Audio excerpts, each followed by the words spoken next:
artillery barrage, blasting open at El Alamein a triumphant road that led on to Tripoli and Rome.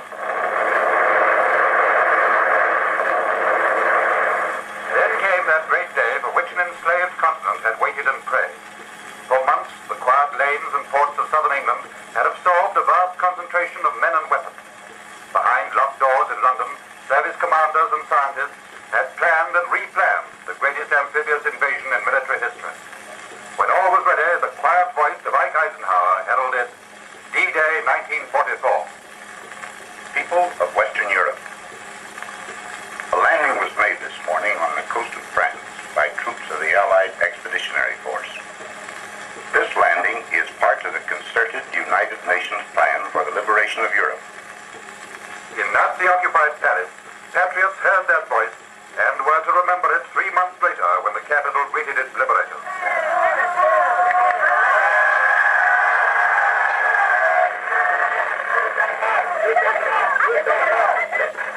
But El Alamein, Rome, Paris, Brussels are milestones. Between them, men died, whole towns and villages were wiped out, and new epics were written into the annals of military fame. At Arnhem, for 8 days, the 1st Airborne Division clung desperately to a bridgehead ringed and pulverized by Nazi guns, mortars, and bombs. You want to know what hell sounds like? Listen to this recording made at Arnhem itself by one of the men who came back, BBC correspondent Stanley Maxted. You can hear the kind of flame that those planes are flying through. It's absolutely like hail up there.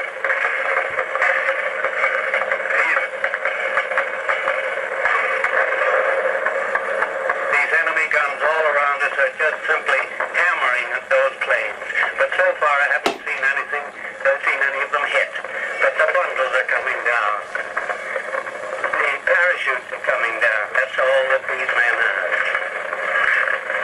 In London, the last robot plane has tipped its warhead and dived from the sky.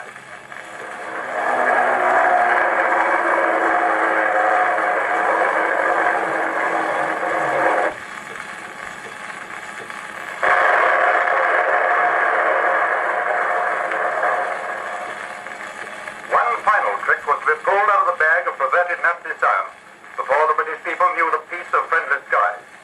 The V-2, outstripping sound in its lightning plunge from the stratosphere.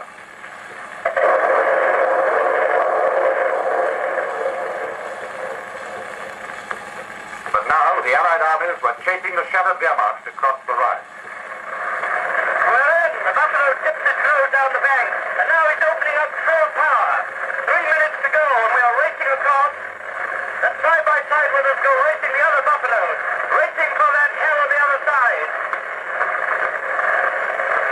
The searchlights cast a white beam now right across the river on one side of us, but ahead of us is only red water. The current's carrying us down, and we're putting up our nose against it, going speed across it all the time.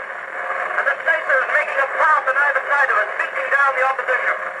Deep into Nazi Germany plunged the racing columns of mechanized armies. And as they advanced, they tore aside veils that had shielded the worst of Hitler's infamy from outside eyes. A wave of horror swept across the civilized world when the armies of liberation reached the gates of Belsen, Auschwitz, Dachau. Out of the nightmare of those charnel houses, the living shells of decent men tottered into the arms of wives and mothers. And humanity bowed its head in shame. This was only fair, gracias, only for me, tell you, I could do so much of it, well, for no, me, cat, I could not, it's making a fool.